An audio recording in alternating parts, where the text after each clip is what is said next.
नमस्कार, आप देख रहे हैं के न्यूज नेशनल और मैं हूं आपके साथ में शोभित पाठक। तो रुक करते हैं महत्वपूर्ण सुर्खियों पर। राष्ट्रपति पुतिन ने यूक्रेन में सैन्य कार्रवाई के दिए आदेश। पुतिन ने कहा कि अगर यूक्रेन पीछे नहीं हटता है तो जंग जारी होगी। रूस ने यूक्रेन के साथ जंग का ऐलान कर दिया है। इसके बाद अमेरिकी राष्ट्रपति जो बाइडेन ने कहा कि पूरे मामले पर उनकी नजर बनी हुई है और अगले दिन वे G7 और नाटो समूह के देशों के साथ बैठक करेंगे। रूस के राष्ट्रपति व्लादिमीर पुतिन ने आखिरकार गुरुवार को यूक्रेन के खिलाफ ऐलान जंग कर दिया है। उन्होंने सैन्य कार्रवाई का ऐलान करते हुए यूक्रेन की सेना को हथियार डालने के लिए कहा है। यूपी में 4 चरणों का मतदान पूरा हो चुका है। अब राजनीतिक दलों की नजर बाकी बचे 3 चरणों के चुनाव पर है। रूसी राष्ट्रपति पुतिन द्वारा यूक्रेन में सैन्य कार्रवाई के आदेश के बीच अब भारत ने भी संयुक्त राष्ट्र सुरक्षा परिषद में अपना पक्ष रखा है। राष्ट्रपति पुतिन ने यूक्रेन में सैन्य कार्रवाई के आदेश दे दिए हैं। पुतिन ने कहा है कि अगर यूक्रेन पीछे नहीं हटता है तो जंग होकर रहेगी। पुतिन ने यूक्रेनी सेना को धमकी देते हुए कहा है कि जल्द से जल्द हथियार डाल दें, नहीं तो युद्ध को टाला नहीं जा सकता है। पुतिन ने आगे कहा कि अगर कोई दूसरा देश बीच में आता है तो उसके खिलाफ भी जवाबी कार्रवाई होगी। रूसी द्वारा हमले शुरू करने के बाद यूक्रेन सरकार ने कीव एयरपोर्ट को खाली करवाना शुरू कर दिया है। रूस ने कीव, खार्किव समेत कई यूक्रेनी शहरों में मिसाइल से हमला शुरू कर दिया है। स्थिति भयावह होती जा रही है। संयुक्त रूस के प्रतिनिधि ने कहा है कि राष्ट्रपति व्लादिमीर पुतिन द्वारा घोषित विशेष अभियान यूक्रेन के लोगों की रक्षा के लिए है जो वर्षों से पीड़ित हैं। हमारा लक्ष्य जो है यूक्रेन को नरसंहार से मुक्त करना है। उन्होंने कहा कि संयुक्त राष्ट्र चार्टर के अनुच्छेद 51 के अनुरूप निर्णय लिया गया है कि हम यूक्रेन में स्थिति का विश्लेषण करें। रूस द्वारा जंग के ऐलान के बाद यूक्रेन के पूर्वी बंदरगाह शहर मरियुपोल में शक्तिशाली विस्फोट की आवाज भी सुनाई दी गई है। यूक्रेन के विदेश मंत्री दमित्रो कुलेबा ने कहा है कि यूक्रेन अपना बचाव करेगा और जीतेगा भी।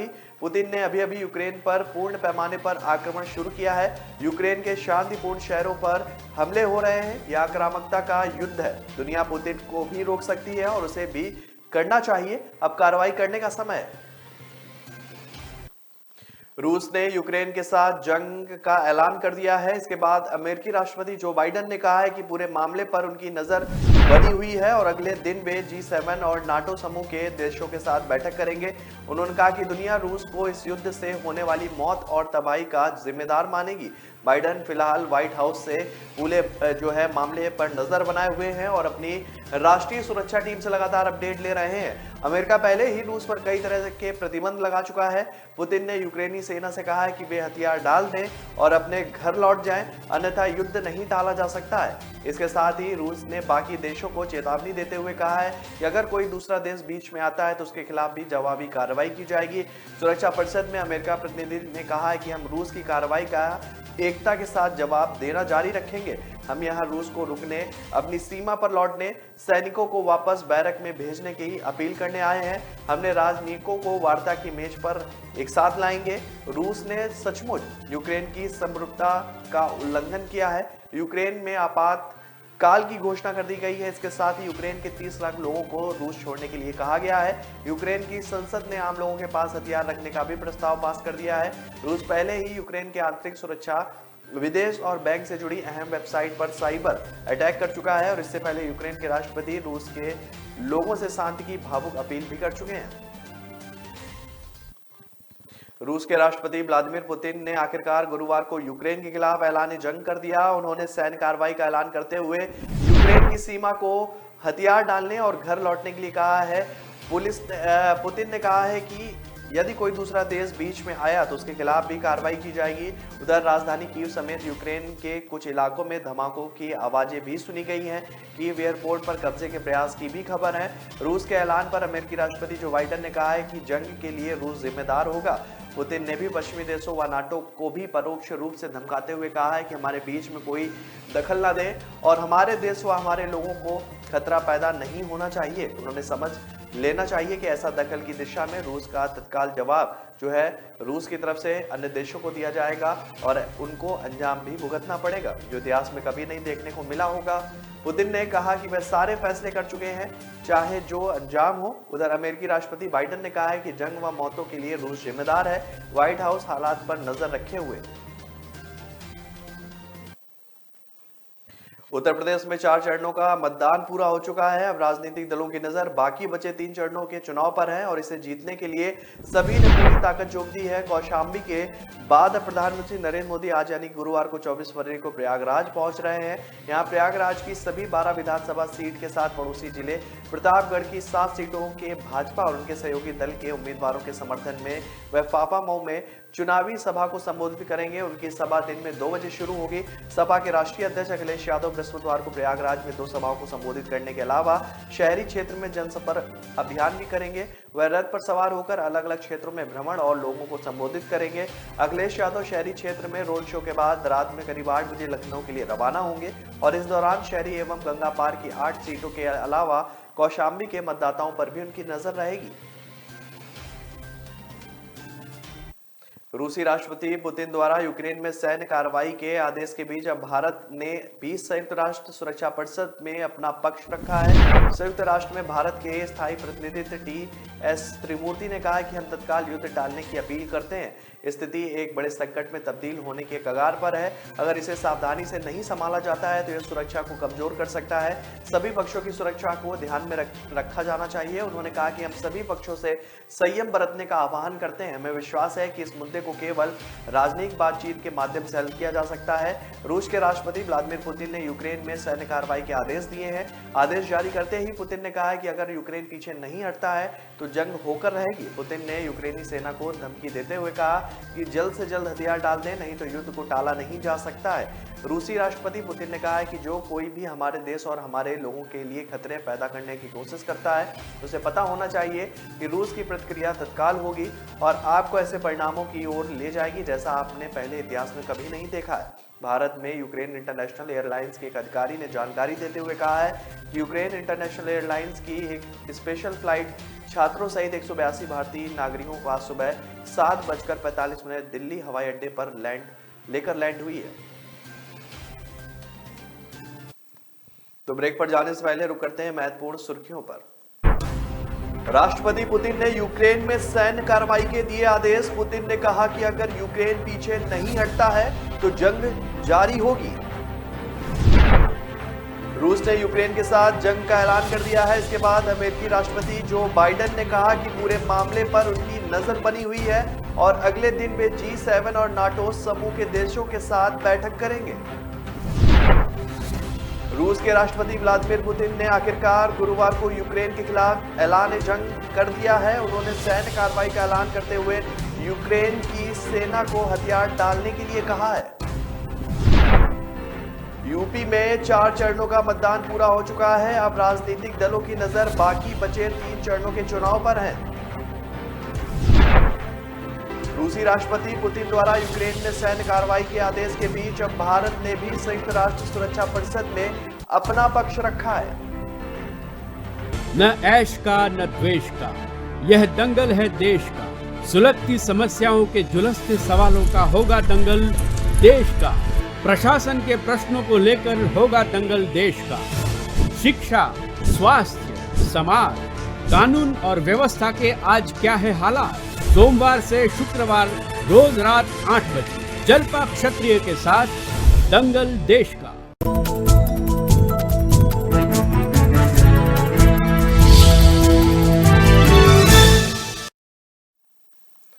ब्रेक के बाद फिर स्वागत है आपका। रुक करते हैं आगे की महत्वपूर्ण खबरों पर। राष्ट्रवादी कांग्रेस पार्टी के कद्दावर नेता और महाराष्ट्र सरकार में मंत्री नवाब मलिक पर बुधवार को ईडी ने बड़ी कार्रवाई की है। जांच एजेंसी ने तड़के ही दाऊद इब्राहिम से जुड़े एक मनी लॉन्ड्रिंग केस में उनके घर छापा मारा और इसके बाद 7 बजे ईडी उन्हें अपने साथ पूछताछ के लिए ले गई। बताया गया है कि तकरीबन 6 घंटे तक चली पूछताछ के बाद उन्हें गिरफ्तार कर लिया गया है। भाजपा के वरिष्ठ नेता देवेंद्र फडणवीस ने बुधवार को कहा कि महाराष्ट्र के मंत्री नवाब मलिक को गिरफ्तार करने का प्रवर्तन निदेशालय का कदम नियमों के अनुरूप है और इस मुद्दे का राजनीतिकरण नहीं किया जाना चाहिए। साथ ही उन्होंने मलिक पर 1993 के मुंबई सीरियल बम धमाकों के आरोपियों के साथ जमीन के सौदे में लिप्त होने का भी आरोप लगाया है। महाराष्ट्र के मंत्री नवाब मलिक को धन शोधन के एक मामले की जांच के सिलसिले में गिरफ्तार किए जाने के बाद यहां की एक अदालत ने उन्हें ईडी की हिरासत में भेज दिया है। अधिकारियों के मुताबिक अदालत की कार्रवाई के बाद मलिक को रात करीब 9 बजे बलाड स्टेट में ईडी के दफ्तर लाया गया। देर हो जाने की वजह से मंत्री को ईडी के दफ्तर में ही रात गुजारनी पड़ी। 3 दिन बाद दिल्ली में फिर कोरोना संक्रमण के दैनिक मामलों में उछाल दर्ज हुआ है। पिछले एक दिन में 500 से ज्यादा लोग कोरोना संक्रमित मिले हैं, जबकि इस दौरान 3 मरीजों की संक्रमण के चलते मौत भी हुई है। आंकड़ों के अनुसार बीते शनिवार को राजधानी में 635 लोग संक्रमित मिले थे, लेकिन इसके बाद रविवार को 570, सोमवार को 360, मंगलवार को 498 नए मरीज सामने आए, जबकि बुधवार को स्वास्थ्य विभाग ने जानकारी दी कि पिछले एक दिन में 583 लोग कोरोना संक्रमित मिले हैं और इस बीच 603 रोगियों को छुट्टी दे दी गई है। विभाग के अनुसार बीते एक दिन में 55,504 नमूनों की जांच में 1.5% कोरोना संक्रमित पाए गए हैं। फिलहाल राजधानी में कुल संक्रमित रोगियों की संख्या बढ़कर 18,57,598 हो गई है, जिसमें से 18,29,145 रोगी ठीक भी हुए हैं, जबकि 26,109 रोगियों की अब तक मौत हो चुकी है। दिल्ली में अभी भी 2,344 कोरोना मरीज उपचाराधीन हैं, जिनमें से 1,574 रोगी अपने अपने घरों में आइसोलेशन में हैं, लेकिन 241 मरीजों का इलाज अस्पतालों में चल रहा है। इसके अलावा 7 मरीजों के घर में क्वारंटाइन रहने की जगह न होने की वजह से उन्हें कोविड निगरानी केंद्र में रखा गया है। स्वास्थ्य विभाग की ओर से जारी हेल्थ बुलेटिन में बताया गया है कि अस्पतालों में भर्ती कोरोना मरीजों में से 90 की हालत गंभीर होने के चलते उन्हें आईसीयू में रखा गया है, जबकि 75 मरीजों को ऑक्सीजन थेरेपी दी जा रही है। इनमें से 19 रोगियों की हालत अति गंभीर होने की वजह से उन्हें वेंटिलेटर सपोर्ट पर रखा गया है। केंद्रीय गृह मंत्री अमित शाह ने कहा है कि सरकार कुकी उग्रवादियों समूहों के साथ शांति वार्ता करेगी और उनकी समस्याएं अगले 5 साल में सुलझ जाएंगी। जिस तरह पड़ोसी राज्य असम में उग्रवादी समस्या को सुलझाया गया है, उसी तरह किसी भी कुकी युवा को हथियार उठाने की जरूरत नहीं पड़ेगी। मणिपुर के चूड़ाचंदपुर जिले में एक चुनावी रैली में उन्होंने यह भरोसा जताया। कुकी नेशनल ऑर्गेनाइजेशन और यूनाइटेड पीपल फ्रंट जैसे आतंकी समूह मणिपुर में कुकी जनजाति के लिए अलग राज्य की मांग कर रहे हैं। सरकार ने उनके साथ अपनी गतिविधियां रोकने का समझौता किया है। अमित शाह ने कहा कि हम पर भरोसा रखें, हम पहाड़ों और मणिपुर के सभी कुकी संगठनों से वार्ता करेंगे और युवाओं को देश के प्रगति में साझेदार बनने का मौका देंगे। उन्होंने दावा किया कि असम में बोडोलैंड का मुद्दा सुलझा लिया गया है। यूक्रेन संकट को लेकर रूस और पश्चिमी शक्तियों के बीच बढ़ते तनाव के बीच भारत 40 से अधिक देशों की भागीदारी के साथ शुक्रवार से आयोजित होने वाले विशाल नौसैनिक अभ्यास में अपनी बढ़ती समुद्री शक्ति का प्रदर्शन करेगा। 25 फरवरी से 4 मार्च तक विशाखापट्टनम में मिलन अभ्यास में America, Australia, Singapore, France, Bangladesh, Myanmar, दक्षिण कोरिया और मलेशिया आदि देशों की नौसेना ने शामिल होने की पुष्टि कर दी है। जानकारी के अनुसार रूस अपने किसी सैन्य मंच को अभ्यास के लिए नहीं भेज रहा है और यह भी स्पष्ट नहीं है कि वह अपने किसी प्रतिनिधिमंडल को कार्यक्रम के लिए भेजेगा अथवा नहीं। यह द्विवार्षिक अभ्यास साल 2020 में आयोजित होने वाला था, लेकिन कोविड महामारी के कारण साल 2022 तक के लिए स्थगित कर दिया गया। अभ्यास का बंदरगाह चरण 25 से 28 फरवरी तक निर्धारित है, जबकि समुद्री चरण 1 से 4 मार्च तक होगा। भारतीय नौसेना ने कहा है कि अभ्यास का उद्देश्य भारत को दुनिया के लिए एक जिम्मेदार समुद्री शक्ति के रूप में पेश करना है। क्षेत्र में चीन के बढ़ते प्रयासों की पृष्ठभूमि में भारत हिंद महासागर में अपनी समुद्री क्षमता बढ़ा रहा है।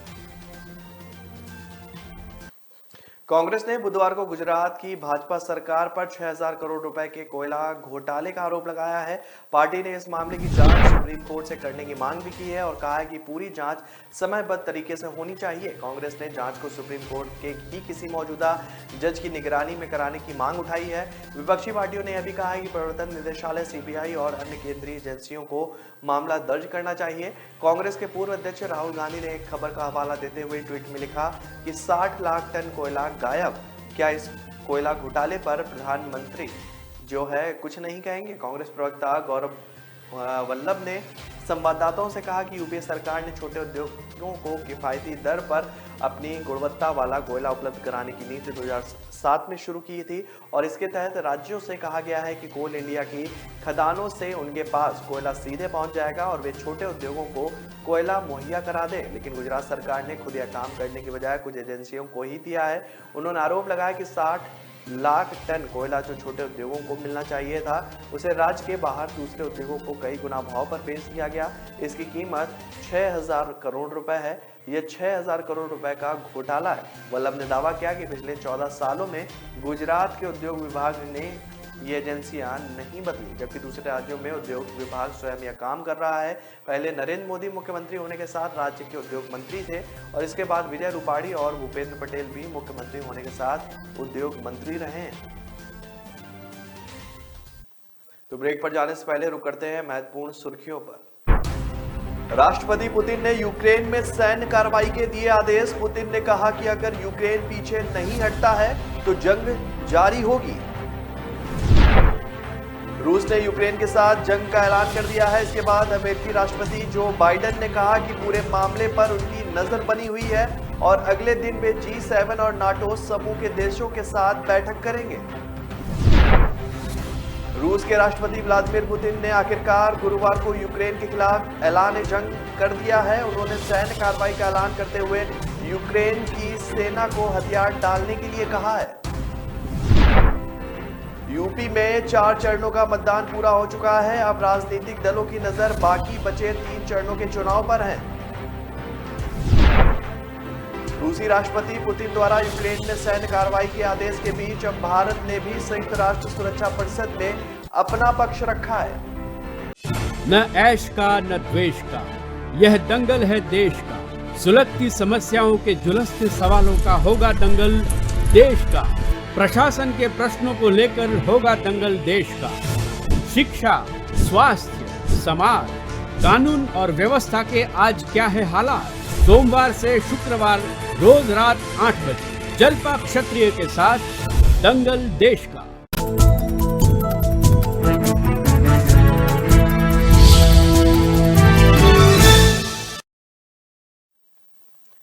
ब्रेक के बाद फिर स्वागत है आपका। रुक करते हैं आगे की खबरों पर।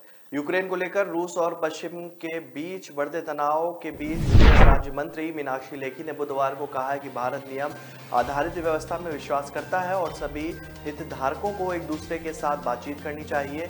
यूक्रेन से भारतीय नागरिकों को निकालने पर लेखी ने कहा कि सरकार अपनी पूरी कोशिश कर रही है, जैसा कि उसने अतीत में किया है, चाहे वह कोविड-19 की स्थिति हो, लीबिया में आपातकाल हो या अन्य मामले। उन्होंने कहा कि भारत अपने लोगों के साथ खड़ा है। हमारा आग्रह है कि नागरिक दूतावास के संपर्क में रहें। उन्होंने कहा कि भारत नियम आधारित व्यवस्था में विश्वास करता है। हम चारों ओर सद्भाव और शांति के लिए प्रार्थना करते हैं। रूसी राष्ट्रपति व्लादिमीर पुतिन के 2 अलग अलग यूक्रेनी क्षेत्रों को स्वतंत्र राज्यों के रूप में मान्यता देने के मद्देनजर भारत ने सोमवार को संयुक्त राष्ट्र सुरक्षा परिषद की एक आपातकालीन बैठक में सभी पक्षों से संयम बरतने का आह्वान किया है। भारत ने जोर देकर कहा है कि सभी देशों के वैध सुरक्षा हितों को ध्यान में रखते हुए तत्काल प्राथमिकता तनाव को कम करना और शांति व स्थिरता हासिल करना होगा। भारत में चेक गणराज्य के कार्यवाहक राजदूत रोमन मसारिक ने कहा है कि यूरोपीय संघ रूस के खिलाफ प्रतिबंधों की घोषणा कर सकता है। उन्होंने कहा है कि हमें लगता है कि रूस पूर्वी यूक्रेन के हिस्सों पर कब्जा कर लेगा। ऐसा होने पर हमें न केवल सामग्री प्रदान करने बल्कि शरणार्थियों को स्वीकार करने में भी यूक्रेन का समर्थन करना चाहिए। चेक राजदूत ने कहा है कि यूरोप कभी युद्ध के इतना करीब नहीं था।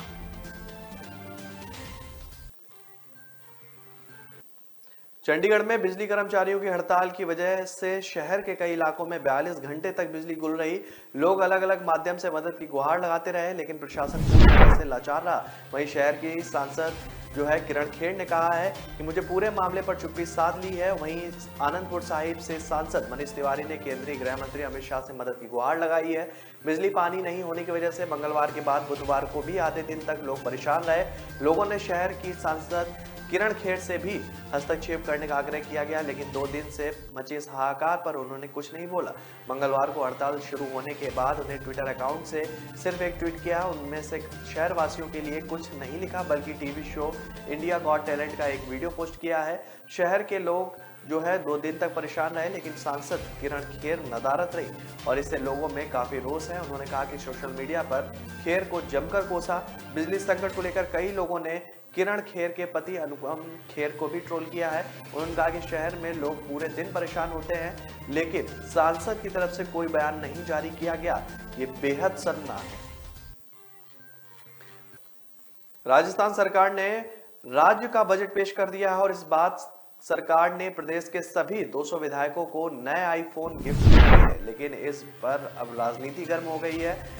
भाजपा के विधायकों आईफोन को वापस करेंगे। उनका कहना है कि वित्तीय बोझ को ध्यान में रखते हुए हमें आईफोन वापस करने का फैसला किया है। वहीं पिछले साल मुख्यमंत्री अशोक गहलोत द्वारा बजट पेश करने के ठीक बाद सभी 200 विधायकों को आईपैड उपहार में दिया गया था। इस बार दिए गए फोन की कीमत 70,000 रुपए से ऊपर है। बुधवार को मुख्यमंत्री द्वारा बजट पेश किए जाने और सदन की कार्रवाई दिन भर के लिए स्थगित करने के बाद सभी विधायकों को बाहर निकालने के समय एक आईफोन 13 के साथ ब्रीफकेस दिया गया। गहलोत सरकार के एक विधायक ने कहा है कि विधानसभा कागज रहित हो रही है और प्रयास सदन के सदस्यों को हाईटेक बनाने का है। साथ ही PHED मंत्री महेश जोशी ने यह भी कहा कि सिस्टम को पेपरलेस और विधायकों को हाईटेक बनाने के लिए स्मार्टफोन वितरित किए गए हैं। हालांकि विपक्षी भाजपा ने तोहफा लौटाने का फैसला किया है। सरकार के कदम की आलोचना करते हुए भाजपा विधायक और पूर्व मंत्री वासुदेव देवनानी ने कहा है कि पेपरलेस होना और हाईटेक बनना अच्छा और स्वागत योग्य है, लेकिन इतनी बड़ी राशि खर्च करना, वह भी तब जब राज्य की अर्थव्यवस्था खराब स्थिति में हो, उचित नहीं है। वासुदेव ने पूछा कि आज का बजट राज्य को 5 लाख करोड़ रुपए से अधिक के कर्ज की ओर ले जा रहा है। राजस्व संग्रह घट रहा है, ऐसे में इतना महंगा फोन खरीदना कहां तक जायज है।